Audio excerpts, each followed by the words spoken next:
Siamo a Milano e il signor Bebop, che si chiama proprio così, Bebop, anche nei documenti ufficiali, è un ragazzo che ha capito i tempi moderni di Internet.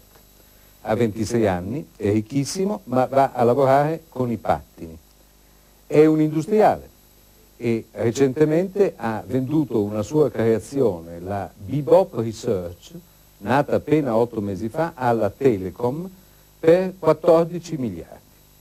È il mondo della New Economy, forse non ve lo immaginavate così, forse vi immaginavate che queste storie succedessero soltanto in America.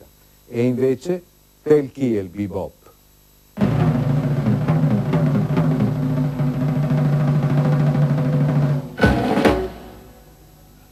Ciao, io sono Bebop e questa è la mia voce. Ho 27 anni, sono nato a Terni, faccio l'amministratore delegato e questa è la mia storia. Buongiorno Milano!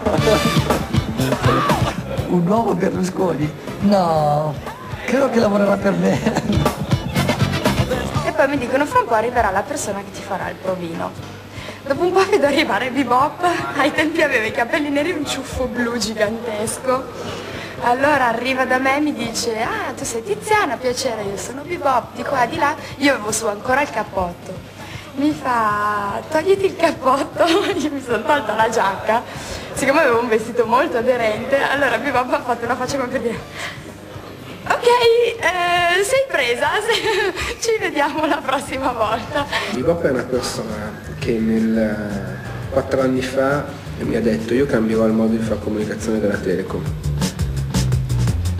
E in un certo senso in 4 anni ci è riuscito. Ma vuoi proprio sapere com'è andata? 8 mesi fa eravamo in questa stanza dove peraltro Bebop dormiva e tutto il resto e siamo partiti con questo computerino. La seconda parte dell'inizio sono stati 2 mesi nella cantina di casa mia con 3 computer e un modem piccolissimo, in cui abbiamo cominciato a fare i primi pezzi di club realizzati da noi, un sito su Claudio Bisio, un sito su Andrea Pezzi. Siamo arrivati adesso che siamo più di 30 persone in questo ufficio da 400 metri quadri e passa, quindi è stato un bel salto.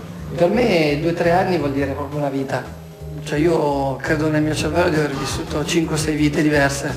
Prima quando ero piccolo facevo il programmatore per una multinazionale, poi c'è stato il periodo dei dischi, dove ho fatto la tournée europea, poi c'è stato il periodo di iniziare a fare un animatore per la Telecom, poi ho iniziato a prendere il settore della programmazione di Telecom Italia e diventare l'unico content provider europeo. Per me sono vite quelle lì, cioè sono talmente cose diverse che poi però mi dicono che in 4 anni non ci si laurea neanche. Secondo me comunque noi, agli americani, abbiamo da vendere, non sono loro che devono vendere a noi. Il problema è che in alcuni settori tipo i videogiochi, loro hanno un sacco di cose in più.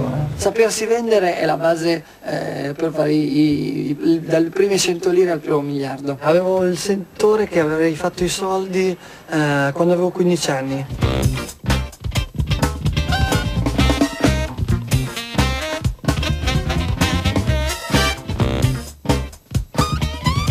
Mi alzo molto presto, le 8:30, e poi a volte faccio un po' di palestra. Questa è la parte che odio di più. Dicono che nella New Economy bisogna stare in forma. Io sono un po' contro. Guardo il calendario che mi ha preparato l'allegra Tiziana e poi parto per la giornata.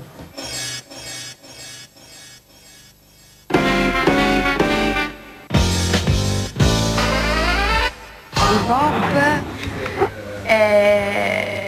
io lo immagino come un personaggio dei fumetti. Secondo me non è reale in realtà.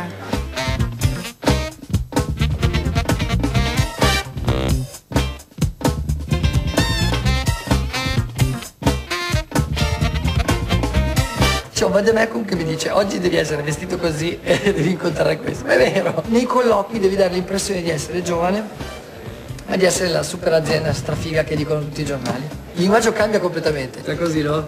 Allora facciamo il sito numero 1, capito? Perché lì parlare tutto così io, hai capito? Col direttore dell'Unicredito invece devi essere così. Buonasera.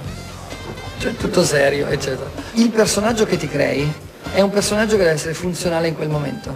Non devi mai credere e sposarti in quel personaggio, perché poi cambiano le cose, perché poi ognuno vuole sentirsi dire determinate cose, allora tu basta che gliele dici. Può perdere i soldi, ma quello che hai imparato, le esperienze, il know-how, il mondo che sei venuto a contatto non lo perderai mai. Io però non lo perderò, non ti preoccupare. MBK, se ce l'hai, seguici, vieni con noi. Ma dove vuoi? Con motorino. Ci prendo mano. Non tocco il freno. Vado lontano. Vado vicino. Vado come un treno. Vado contromano. Cos'è che fai te?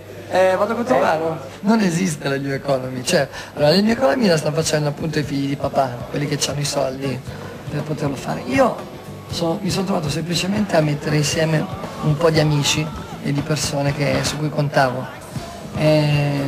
Alla fine c'è stato qualcuno che ha detto che valeva un po' di soldi. Io me lo sono riveduto al doppio e ho iniziato a fare di questa cosa un business.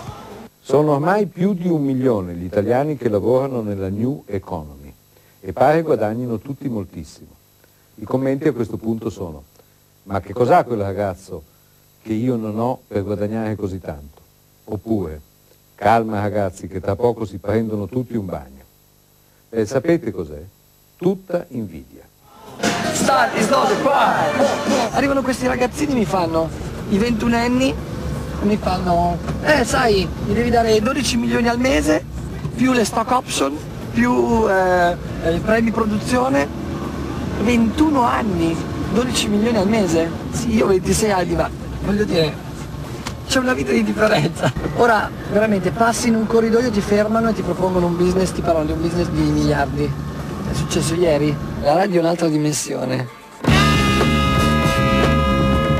E la nostra centralinista è una forza della natura. Quest'uomo qua si chiama Bebop. Lui era miliardario ancora prima di farli miliardi. Io a lui gli invidio la capacità di passare inosservato. Molti ora stanno facendo i soldi su solo la parte virtuale e quella è la cosa più che finirà. Tutto quello che rimane è la parte non virtuale. Metti un disco per favore. Bebop, il viaggio continua.